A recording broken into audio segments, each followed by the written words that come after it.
Si t'es comme moi, il y a des chances que tu sois la personne la plus motivée de la Terre quand tu commences une nouvelle chose. Tu vas étudier le sujet à fond, en parler à tous tes potes et tu vas même acheter tous les équipements possibles pour commencer. Mais si t'es aussi comme moi, cette motivation elle dure généralement pas bien longtemps. Suffisamment pas bien longtemps pour que toute l'excitation parte à la poubelle et qu'on abandonne encore une chose qu'on a essayé de commencer. Ça a dû me faire ça plus de 75 fois jusqu'à ce que je tombe enfin sur le concept qui a tout changé pour moi, la traversée du désert. Et si je te disais que c'est exactement à ce moment-là, quand t'as l'impression de rien voir avancer, que tout commence réellement à se jouer. Salut, moi c'est Matt, je suis un ancien geek qui en a eu marre de rater sa vie. Alors il y a quelques années, j'ai supprimé mon Yop Feu pour aller level up dans la vraie vie. Et je te partage toutes les strats qui ont fonctionné pour moi, alors abonne-toi et rejoins l'aventure. Ce graphique il représente les états émotionnels par lesquels on passe quand on essaie de changer quelque chose. Ça s'applique quand on commence une nouvelle activité, quand on essaie d'instaurer une nouvelle habitude ou alors quand on travaille sur un projet. Et il a eu un très gros impact sur moi puisqu'il décrit exactement ce que j'ai ressenti dans les centaines de choses que j'ai essayé de commencer puis que j'ai abandonné. Mais juste avant qu'on rentre dans les détails, il faut comprendre un paramètre primordial de notre cerveau, c'est qu'il a officiellement que deux missions, survivre et se reproduire. Pour faire simple, ça veut dire qu'il va chercher à économiser un maximum d'énergie pour réaliser ces deux missions et pour être paré à toute éventualité. Il va chercher tout le confort possible parce que confort égale survie et le changement ça va être quelque chose d'assez compliqué puisque d'un côté il va kiffer parce que ça apporte quelque chose de nouveau qui peut potentiellement améliorer notre survie et notre reproduction, mais d'un autre côté il n'y a rien de plus inconfortable et énergivore que le changement. Et c'est là qu'on rentre dans une contradiction bien vénère qui explique pourquoi c'est aussi difficile de changer et de commencer des nouvelles choses. Pour en revenir au graphique, en premier on est dans l'étape avant les débuts. C'est une étape stable, tout va bien, la vie suit son cours, rien à signaler. Puis on va avoir une idée, on va se mettre au sport, on va commencer un projet, on va s'informer sur quelque chose, etc.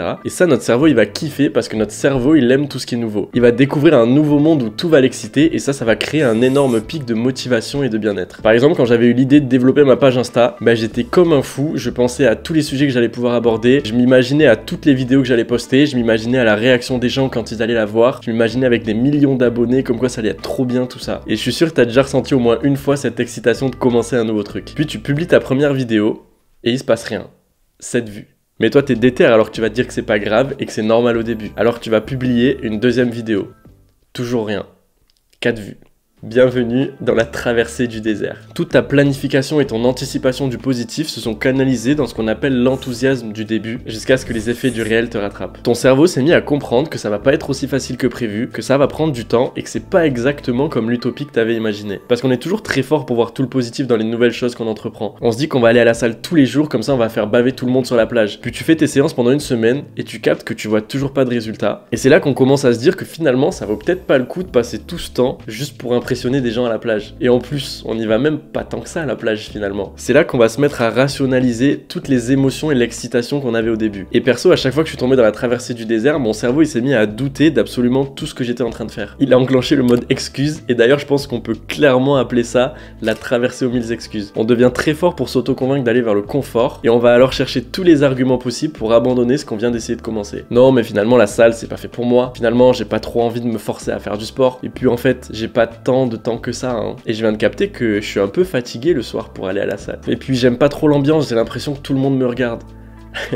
Je pourrais continuer comme ça des heures, j'ai trouvé au moins 6 excuses en moins de 10 secondes. Et c'est à ce moment-là qu'on est au plus bas du graphique. On est au tout début de la traversée du désert. Et on a un long chemin à parcourir avant que ça remonte. Mais maintenant, on a un avantage. Avant, c'était juste cette motivation inconnue et inexplicable. Maintenant, on sait que c'est la condition même de ton succès. Atterrir dans la traversée du désert, c'est justement le signe que t'es bel et bien en chemin vers les choses que tu vises. Ça rend fou, je suis totalement d'accord avec toi, mais c'est une étape obligatoire de ton succès. Et en plus, la solution à ça est pas bien compliquée. Comme l'a si bien dit notre cher Orelsan, quand t'as le désert à traverser, y a rien à faire sauf d'avancer. On peut le voir clairement sur le graphique, c'est uniquement la persévérance qui te fera sortir de ce désert. C'est ce qui va séparer les gens qui réussissent et les gens qui abandonnent. Est-ce que tu vas continuer d'avancer quand ce sera plus difficile? Et si ça peut aider, on peut voir ça comme l'équivalent des scènes de motivation dans les films d'action. T'es dans le même chapitre qu'Adonis Creed au moment où il disparaît et il va s'entraîner comme un malade dans le désert. T'es dans le même chapitre qu'Inoxtag quand il va grimper toutes les montagnes différentes pour s'entraîner pour l'Everest. À la seule différence que cette phase elle dure 2 minutes dans un film et qu'elle peut durer des mois, voire des années dans la vraie vie. Mais elle est tout autant nécessaire et il n'y a aucun autre moyen d'avoir ce que tu veux. Et je te fais pas tout ce speech par hasard juste pour te faire la morale. Non, je te dis ça parce que j'ai déjà abandonné des dizaines et des dizaines de projets juste à cause de ce facteur-là. Je profitais à chaque fois du pic de motivation pour faire plein d'activités différentes et dès qu'il redescendait un petit peu plus, j'abandonnais à chaque fois pour passer à une autre activité. Et si c'est aussi ton cas, maintenant t'es au courant. La seule solution dans le désert, c'est de continuer d'avancer. C'est ce qui va séparer les gens qui atteignent ce qu'ils veulent des gens qui font que abandonner. Alors je compte sur toi pour avancer